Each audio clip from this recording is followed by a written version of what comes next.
Maratona, Sub 3, Boston e mostrar o treinamento. Vou juntar aqui 4 coisas que a galera gosta muito aqui no canal e vou trazer tudo isso num vídeo só. Vou contar a história do Leandro, que é um atleta que treina comigo, acabou de voltar de Boston, fez uma maratona Sub 3 lá e eu vou te mostrar exatamente o treinamento que a gente aplicou para ele. Desde o início, quando ele estava vindo de uma outra maratona, até a transição, até a gente chegar exatamente nos 42 km lá em Boston. Então fica até o final do vídeo que eu tenho convicção de que vai ser muito legal para você. Beleza? Queria começar dizendo quem é esse atleta, porque às vezes a gente fala assim, pô, maratona sub 3 e tal, o treinamento realmente tem que ser muito bom, mas o atleta também precisa ser muito bom. E no caso aqui o Leandro é um atleta que começou a treinar comigo já sendo um ótimo atleta. Então aqui a gente tem uma parte do formulário que eu aplico para os atletas lá na entrada, lá no começo do nosso trabalho juntos, e lá ele comentou comigo que faz 10 anos que ele corre e tem um RP de 2 horas e 58,35 na maratona. E uma meia maratona de 1 hora e 22. Isso aqui por si só já me traz informações. Além de ele ser um ótimo atleta, dá para ver que com uma meia de 1 hora e 22, ele já poderia ter uma maratona talvez um pouquinho melhor do que essa aqui. Mas isso é uma coisa que a gente vai conversar mais pra frente. O que eu tô vendo aqui na minha tela é a mesma coisa que vocês estão vendo aí, tá? Ele chegou com um objetivo muito claro para mim. Ele tinha 2 maratonas, Boston e depois Chicago. Então, em Boston ele queria fazer uma boa prova e depois vocês vão entender por que ele comentou isso. E em Chicago ele queria tentar aí sim um RP. Quando a gente começou a conversar, ele comentou comigo que estava indo para uma prova, já estava com a preparação pronta, treinava com uma outra assessoria e ele faria a maratona de Curitiba. Logo depois da prova ele veio conversar comigo para a gente daí sim iniciar o processo de treinamento e ele comentou que ele quebrou muito feio nessa prova, ele sofreu demais a partir do quilômetro 27. E a partir daí começa a entender um pouquinho porque que ele falou assim, cara, Boston eu só queria fazer uma boa prova, porque em Curitiba isso não aconteceu. Aqui a gente conversou bastante sobre o assunto. Claro, Curitiba já é uma prova que é muito desafiadora em função da altimetria, é uma prova cheia de sobe e desce, mas também no caso dele aqui, ele acredita que foi uma questão de desidratação, ele sofreu muito durante a prova e ele é um atleta que perde muito líquido, então esse realmente é um problema especificamente para ele, porque ele perde muito líquido e não consegue repor isso na mesma proporção.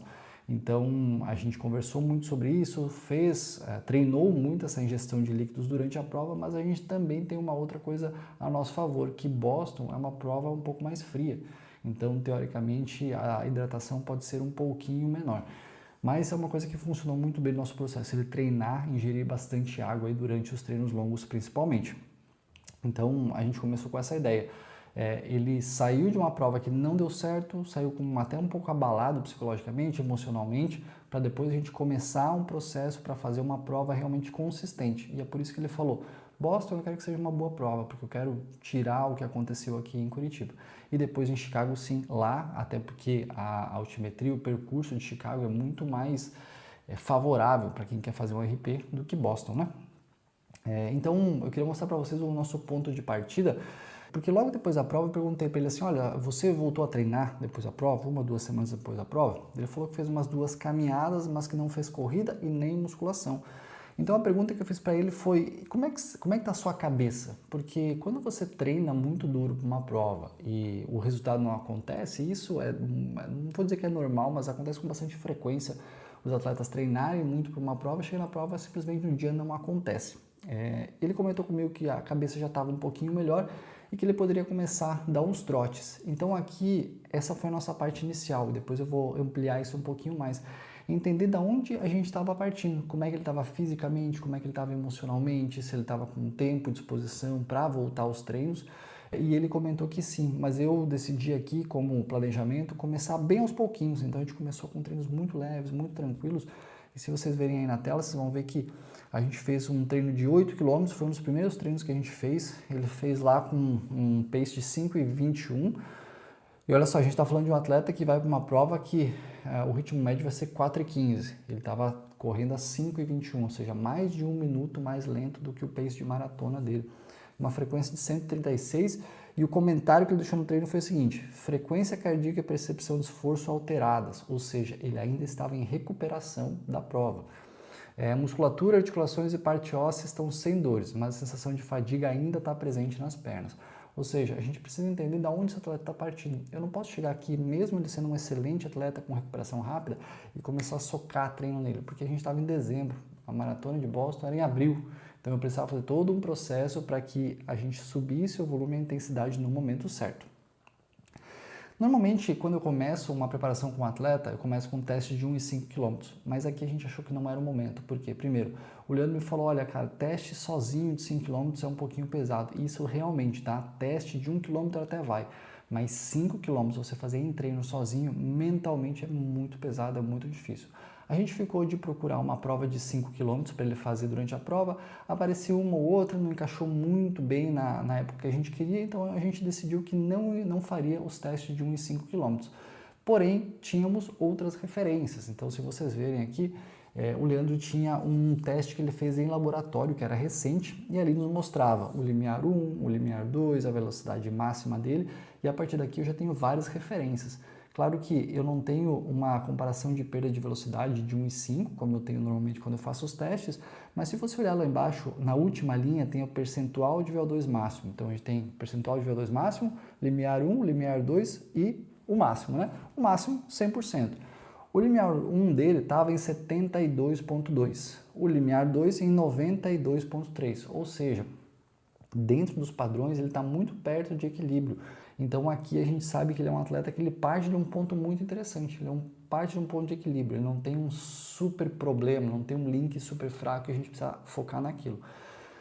Nesse caso a gente pode partir para até um treinamento um pouco mais clássico, uma periodização um pouco mais clássica. E foi o que a gente fez até uma parte, depois a gente mudou um pouquinho esse processo.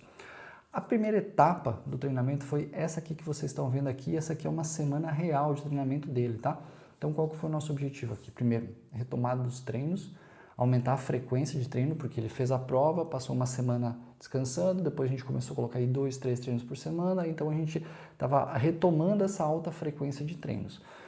Na musculação, na academia, a gente fazia treinos de resistência de força, ou seja, treinos um pouco mais desgastantes do ponto de vista de microlesão muscular, mais repetições, menos peso, para que a gente possa realmente criar até um volume muscular, uma qualidade muscular, para que ele possa aguentar depois o trabalho de força que vai ser feito lá perto da prova, tá?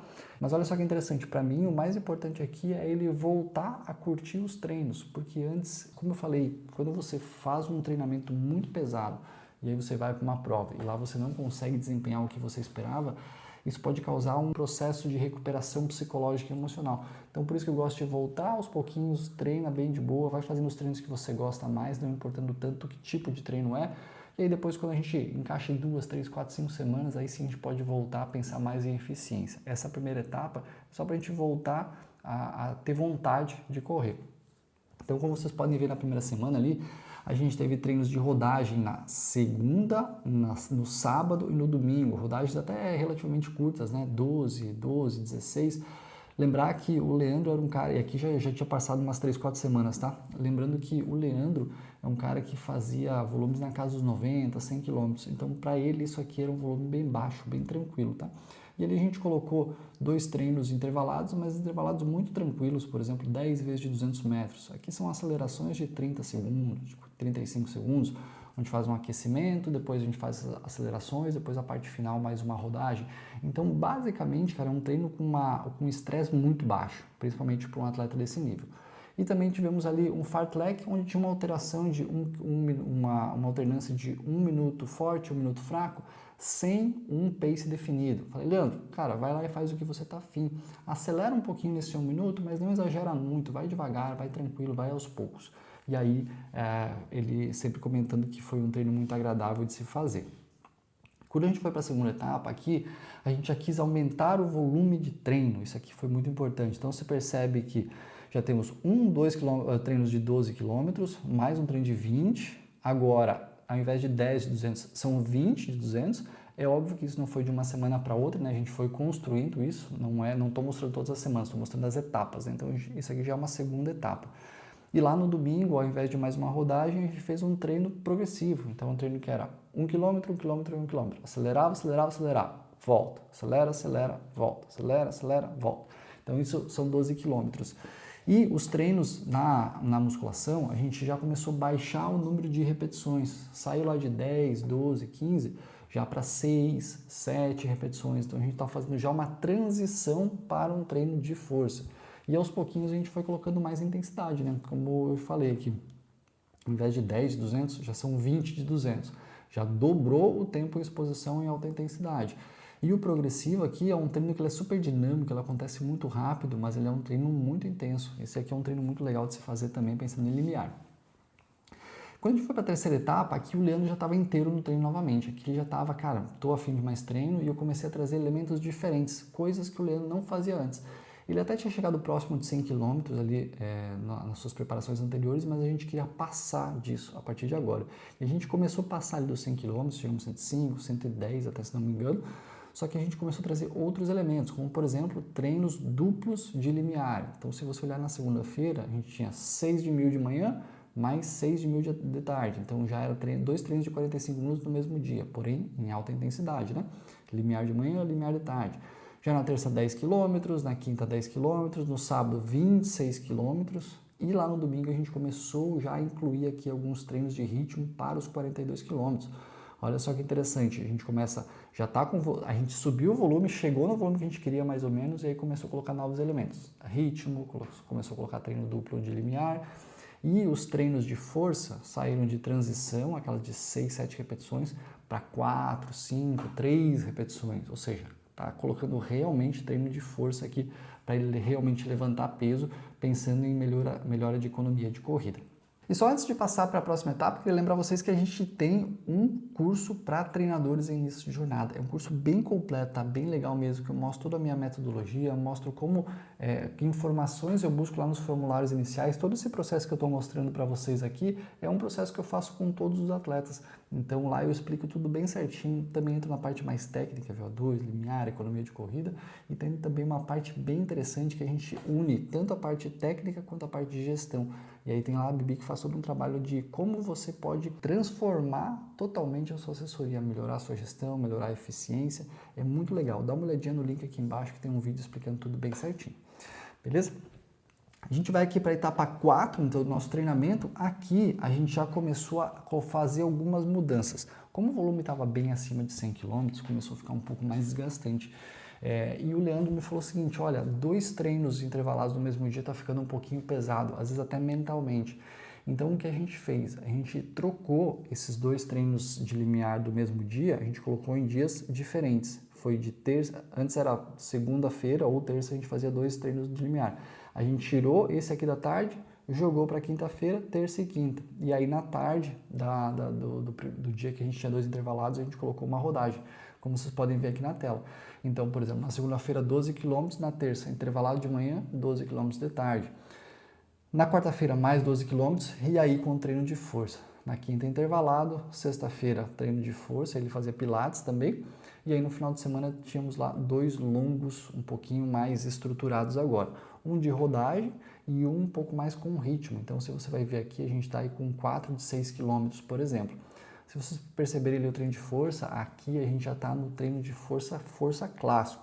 3, 4 repetições, intervalos longos para realmente ganhar força e melhorar a economia de corrida.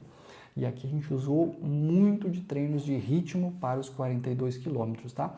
Uma coisa interessante a gente observar aqui é que o Leandro, no decorrer do processo, ele foi ganhando muita confiança. Depois da maratona que ele quebrou ali em Curitiba, ele falou assim, cara, só quero terminar bem em Boston. Por quê? Porque foi realmente muito desgastante mentalmente e fisicamente. Só que no processo ele foi se sentindo muito bem e ele já começou, às vezes, até me falar assim, dá pra treinar um ritmo melhor para Boston e tal. E eu sempre tinha que trazer, olha, Leandro, lembra da nossa ideia, a gente quer terminar bem em Boston, nosso objetivo não é RP, então vamos controlar um pouquinho aqui para você não chegar lá em Boston e às vezes até acelerar um pouquinho mais, arriscar um pouquinho mais e acabar quebrando de novo. Até a gente chegou aqui na quinta etapa, que aqui foi o polimento. E aqui eu mostrei para vocês a redução de carga, que foi as últimas 4 semanas. Então a gente saiu de 103 km, fez uma transição. Claro que a gente teve uma outra semana longa, né? Acho que foi 110, 103, e aí foi 60, e aí foi para 90, e aí foi para 52. E aí chegamos na semana de prova, que a semana de prova foi com poucos treinos. Só que é legal lembrar que Boston é na segunda-feira, então Não é no domingo, como normalmente a gente tem. Por isso que na semana anterior a gente conseguiu fazer 50 quilômetros, porque ele teve, na verdade, 8 dias para descansar. 7 dias inteiros, de segunda a domingo, e a prova foi só na segunda-feira. Então, por isso que na semana pré-prova a gente pôde colocar uns 52 quilômetros aí. Essa aqui foi a semana pré-prova, tá? Então, olha só, 12 quilômetros na terça, intervalado na quinta-feira, mas já percebe que é só um intervalado, mais 12 km no sábado, e no domingo a gente teve ali 3 vezes de 4 km em ritmo de maratona. Aqui a gente já estava trabalhando ali com 4,10 a 4,20, tá? De ritmo, mais ou menos por aí, e aí ele ia ajustando conforme ele se sentia no dia. E o treino de força a gente seguiu assim. Como eu falei antes, pré-prova eu tive que relembrar ele, olha, nosso objetivo é fazer uma prova boa, consistente, uma prova até, entre muitas aspas, confortável. A gente não quer arriscar, não é uma prova para RP. Então, mandei a mensagem que ele me mandou para ele lembrar, olha, a gente quer realmente uma prova confortável e a gente não quer uma prova para RP. Então, isso é muito importante lembrar, porque durante o processo o atleta vai tendo percepções e isso vai mudando um pouquinho o objetivo dele. Se durante o processo ele decidir realmente, não, eu quero ir para Boston para fazer um RP, a gente poderia mudar, mas eu teria que lembrar ele, olha, a gente vai ter que arriscar um pouquinho mais. Arriscando um pouquinho mais, você pode ter uma quebra, você pode ter que sofrer um pouquinho mais, e aí tem que ver se você está afim de passar por isso. Esse aqui foi o resultado dele. 2 horas 59 e 39 minutos. Foi uma prova realmente muito boa, basicamente aí 1 minuto e pouquinho mais lento do que o RP dele, mas se você olhar do lado, você vai ver a altimetria de Boston, que é a prova que ele fez, e a altimetria de Berlim, que é a prova onde ele tem o RP dele.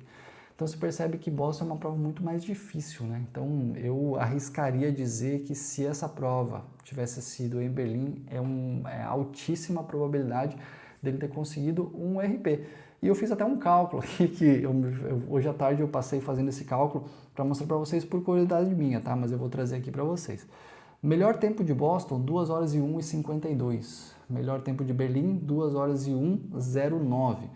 Berlim é 0,59 mais rápido do que Boston, e isso eu estou falando do melhor tempo de todos, né? Como velocidade média. Se o Leandro tivesse feito 0,59% mais rápido, como é essa relação do melhor tempo, o tempo estimado dele teria sido 2 horas 58 e 36. 1 segundo mais lento que o RP dele na prova. Então, só para mostrar aqui que, na verdade, se a gente for comparar realmente percursos, é muito possível que ele tivesse feito uma prova um pouquinho mais rápida, porque a prova de Boston ela começa com uma descida muito grande. E essa descida, por mais que você possa ganhar um tempo ali, ela acaba trazendo um processo de desgaste muscular que é muito forte. Então, chega lá no final, realmente a perna está destruída porque a gente desce e desgasta muito o nosso músculo em função da ação excêntrica. Só que quando eu mostro todo esse processo, parece, nossa, que legal, cara, foi perfeito, foi tudo certinho. E não foi bem assim. Aqui eu trouxe algumas coisas para vocês que a gente encontra no meio do caminho, tá? Primeiro, o feedback ele falando sobre um desconforto no glúteo, aí então a gente trabalhou com isso, conversamos, ajustamos os treinos.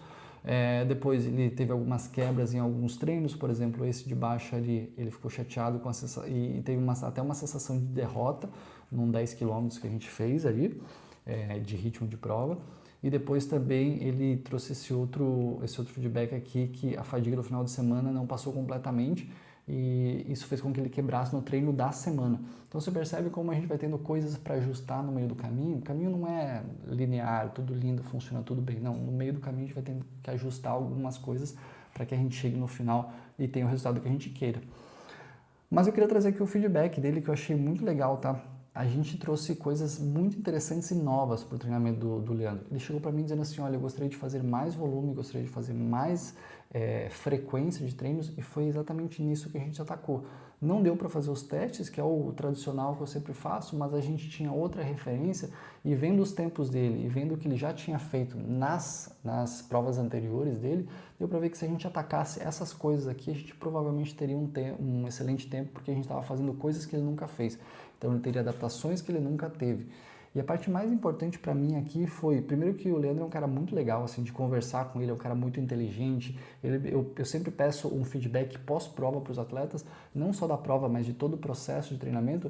Ele mandou um texto de 4 páginas, então é um cara que é realmente muito ligado em tudo. E isso é muito legal porque facilita muito o processo, né, de a gente trocar ideias, de ir ajustando os treinos. E foi uma coisa muito legal, assim, de ver esse processo todo acontecendo e ele chegar no final, principalmente não só pelo resultado, obviamente que foi muito melhor do que a maratona anterior, que foi Curitiba, mas por ele chegar no final da prova dizendo assim, cara, eu curti o processo, eu já tô a fim de fazer o próximo. Tanto que a gente fez um trabalho de transição de algumas semanas e essa semana ele já mandou, pô Alex, eu tô a fim de treinar mais, será que a gente pode incluir mais um treino aqui? Olha só a diferença, lá em Curitiba a gente tem que fazer um processo de ele voltar a treinar leve, voltar a ter cabeça, emocional, psicológico para treinar leve. Aqui ele está me pedindo mais treino, então dá para ver, isso mede muito como o processo foi legal, como foi bem feito, como foi ajustado para o atleta. Por isso que quando a gente avalia só o tempo da prova, cara, a avaliação é uma, mas como a gente avalia todo o processo, o feedback, o que aconteceu, a avaliação é uma completamente diferente. E aí eu queria trazer algumas etapas importantes do processo, que eu acho que é bem legal. O que eu estou mostrando para vocês não é a única forma de fazer maratona, e eu não lembro se eu fiz uma exatamente igual a essa. Todo atleta vai ter uma preparação específica para ele quando treina comigo. Mas esse atleta aqui, ele trouxe algumas fases bem importantes. Primeiro que foi a transição pós-maratona, isso foi extremamente relevante para que ele conseguisse suportar o treinamento psicologicamente e fisicamente até o final. Segundo, depois a gente teve que aumentar o volume de treinos e a frequência de treinos, então aos pouquinhos a gente foi aumentando isso, até que a gente começou a incluir intensidade, volume de treino e o método de duplo limiar que ele nunca tinha feito antes, que eu acho que foi bem relevante também. A gente treinou muito o ritmo e fez um polimento muito bem feito, baseado no que ele já tinha feito e funcionado antes. Lá no treino de força a gente fez primeiro resistência de força, depois transição para força, depois força com prioritariamente isolados, trabalhando mais cadeira extensora, flexora, músculos bem isolados, para depois trabalhar na parte multiarticular. A gente já tem aqui vídeos sobre treinamento de força para corredores, tá? Tanto para maratona quanto mais geral. Então dá uma olhadinha aqui que certamente você vai encontrar. Essas etapas aqui foram realmente muito importantes para a gente chegar ao final com esse resultado. E era isso, é um vídeo um pouco diferente, mostrando, abrindo totalmente o treinamento desse atleta. Espero que vocês gostem. Quando a gente fez isso antes, muita gente gostou e achou muito legal. Então, se vocês curtirem, por favor, deixa aqui nos comentários que a gente faz mais vídeos como esse. E se vocês tiverem até alguma sugestão, dizer, pô Alex, eu não faria assim, eu faria diferente, cara, escreve aqui embaixo, desde que seja com respeito, embasado, tá tudo certo. A gente tá aqui para conversar sobre treinamento, porque acho que essa conversa, essa troca sempre agrega demais. Valeu!